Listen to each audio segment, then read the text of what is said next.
It's apples and oranges and broccoli on today's Taste and See. I'm Ken Jobst, coming to you from St. Stephen Church in Louisville, Kentucky. And today on Taste and See, we're taking another look at the intersection between faith and food. And today's scripture comes from the book of Proverbs, Proverbs chapter 22, verse 6. The New King James Version, train up a child in the way that he should go, and when he is old, he will not depart from it. Today we're answering the question, what do you do when you have a picky eater? Oh my goodness. I see some recognition going on out there. Picky eaters. Yes, indeed. I was a picky eater as a child.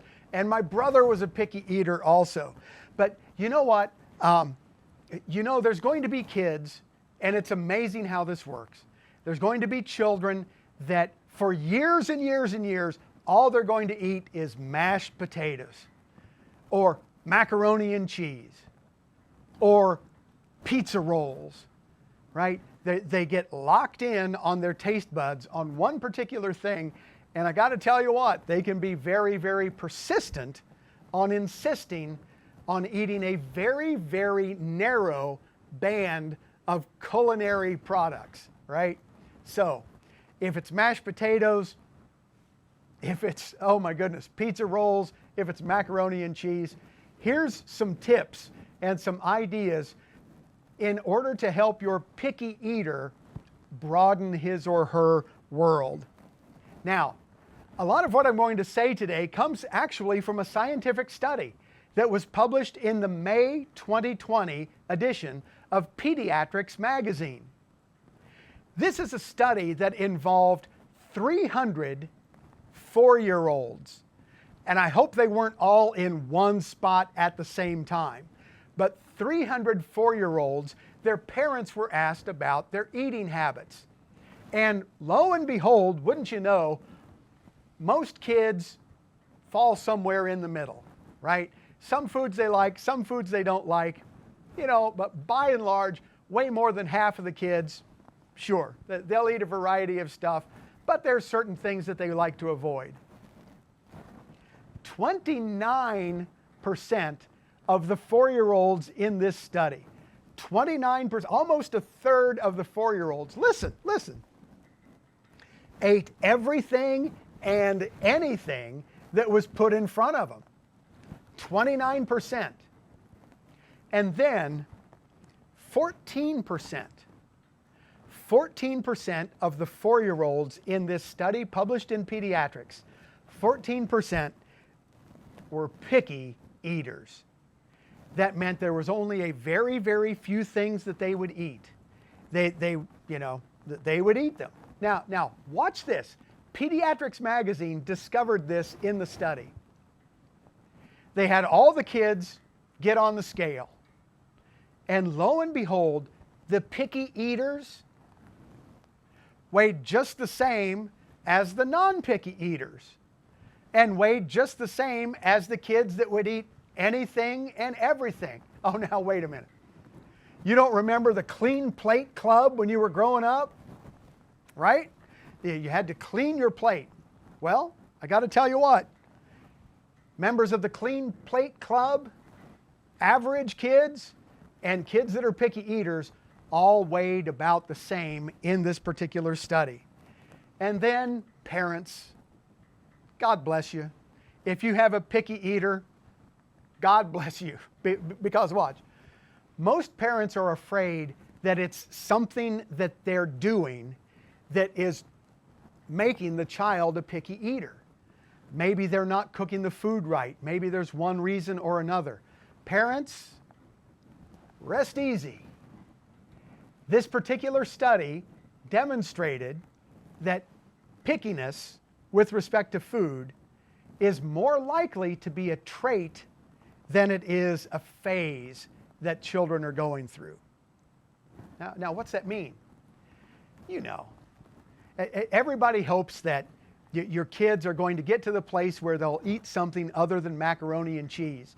They'll get to the place where you can introduce new foods to them and they'll receive them without complaint or argument or a fight, right? It turns out it doesn't always work that way. And let me give you this illustration of trait versus growing out of something. You may well know that people have a genetic diversity with respect to how they taste the herb cilantro. To some people, cilantro is just kind of like parsley. It's green, it's there, it's no big deal. But for a certain proportion of the population, cilantro tastes like soap. How do I know that? I know that. I'm one of those people for whom cilantro has a very, very negative taste profile. But I tell you what, by and large, these picky eaters in this study demonstrated that it's not just a phase they're going through, but it's a personality characteristic that they're going to eat these particular foods and they're going to be very late adopters to choosing other types of food. Well, now, okay, what are we going to do? How do you run a family with a picky eater? Well, a couple of things, a couple of recommendations came along with this particular study. One of the recommendations was this. The authors recommended that families take the time and the intention when you have, especially when you have a picky eater, to eat together a family meal. Family meals at a particular place at a particular time. And watch this. Family meals. I'll come back to that in just a moment. But a family meal means there's one menu and it's being served. And if you don't particularly care for what's being served tonight, just hang in there, because I'm sure some night this week there'll be something that you really, really like and it'll be on the menu. So eat family style. A particular time, particular place. Second thing that's recommended in this study is allow your child to have some say in what they eat. Which is to say, you know what? And I know this can be a minefield, but every now and again, take your child shopping with you. And let them kind of get in on the whole process of what it takes to make a meal. Now, yeah, okay, be careful around the candy aisle, right? But take your child with you shopping and let your child participate in the cooking process. Now, you know, I'm not talking about flambeing things, but you can generally let a 4-year-old help you stir something that's going to be cooking. You know, that's part of it. Help you get out the measuring spoons and that sort of thing. So, give your child a say in what the menu is. Secondly, remember that for real, everybody is a little bit different. And everybody's going to have some sort of preferences around food on one side or another. That's perfectly understandable. That's, you know what, God made us that way. So we can celebrate those differences. Also remember, all those kids in the study, there ain't nobody starving. Everybody's going to make it through, right? Third thing, avoid preparing a special menu for your picky eater. Let me put it this way. Once you've set your menu and you're at the table, avoid preparing a special option for your picky eater. Because look, that can just, oh mercy, that can be an ongoing, self-fulfilling, self-feeding kind of thing. Take it slow and easy. We're not going to be changing a picky eater in a short amount of time. You know what? I've got the apples, I've got the oranges here, and my broccoli head reminds me of somebody who took a really, really long time to come around to broccoli. And that was President George H.W. Bush, right? The first President Bush, who even into his 80s said, you know what, my parents made me eat broccoli, and so now that I've been the President of the United States, I can say I don't like broccoli, I don't want broccoli, I don't need to have broccoli anymore. But watch this. He affirmed that, yeah, around the family dinner table, he had to take at least one bite. And maybe that's a technique. Go ahead and take a bite. Show me that you've explored just a little bit. Now, next, if you've got a picky eater, model for your child. Model, be a good role model for your child. Prepare a lot of different kinds of food and, right, around the table, enjoy that food. Be a part of the family together, enjoying the food. Let your child, picky eater though he or she may be, let them see you and everybody else enjoying the food. And then encourage some productive family discussions about food. And one of the best ways that I've ever seen this done is to bring out the recipe. This is, we can say, oh, this is the recipe for cranberry sauce that great Aunt Ethel used to make for us every Christmas.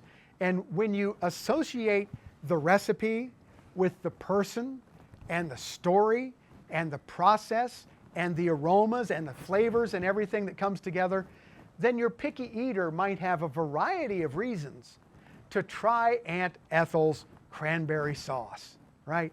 So get those discussions going. They can be a tremendous blessing. Now, here's another idea, and one that I have to thank the authors of this study for. Their idea is this, that when you are offering a variety of foods, pay attention to the foods that your child adopts.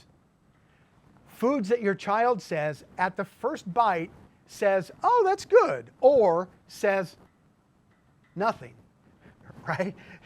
Says it's not terrible, it's not bad. Now look, I'm not talking about giving your kids olives and black coffee or stuff like that, but you give them a taste of something and pay attention.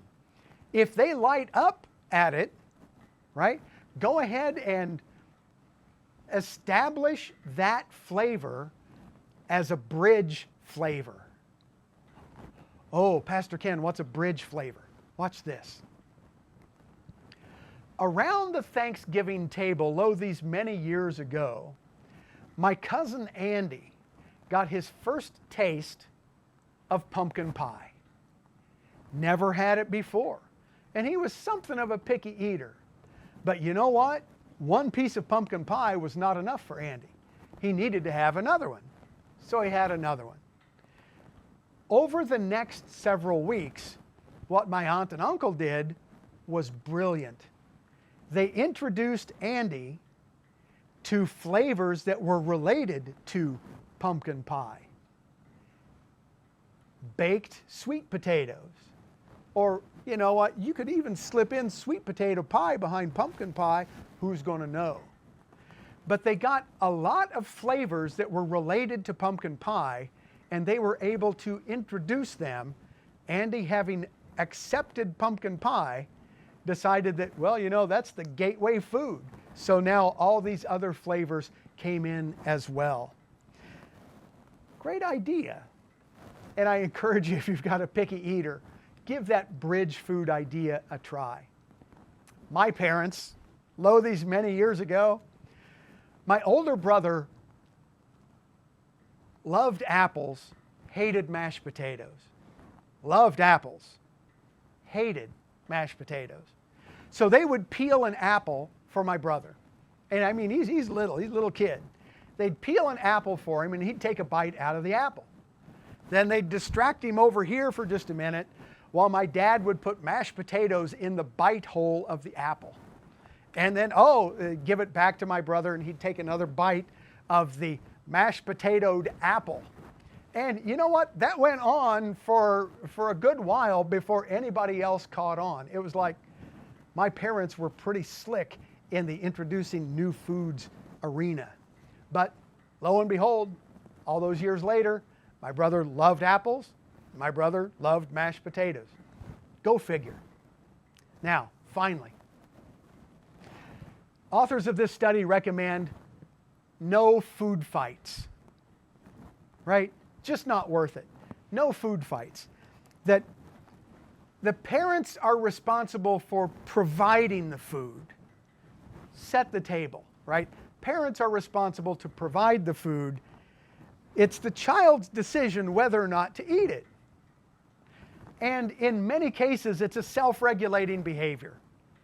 You get hungry enough, you're going to find that, well, yeah, maybe that tastes a little better when you're hungry. Now, I'm not talking about punitiveness. I'm not talking about punishing or pressuring a child. But you know what? When you look around what's left in the refrigerator, oh, it's that stuff that I didn't want earlier. Well, maybe now I'll give it a try. By the way, the pressuring, the punishing, you know as well as I do, it usually backfires. It usually turns around to bite us. And final thought, avoid those bribes. You know, if you eat a little bit of broccoli, I'll take you and buy you a Dairy Queen sundae. You know what? You're going to get in over your head on that sooner than you think. But once again, we come back to the wisdom of the book of Proverbs. And Proverbs says, train up a child in the way he should go, right? Train up a child in the foods that are delightful. And let your child see you enjoy a variety of different foods. And then when he's old, he'll not depart from it. With Taste and See, this is Ken Jobst coming to you from St. Stephen Church in Louisville, Kentucky. Until next time, God bless you. Take care. Bye-bye.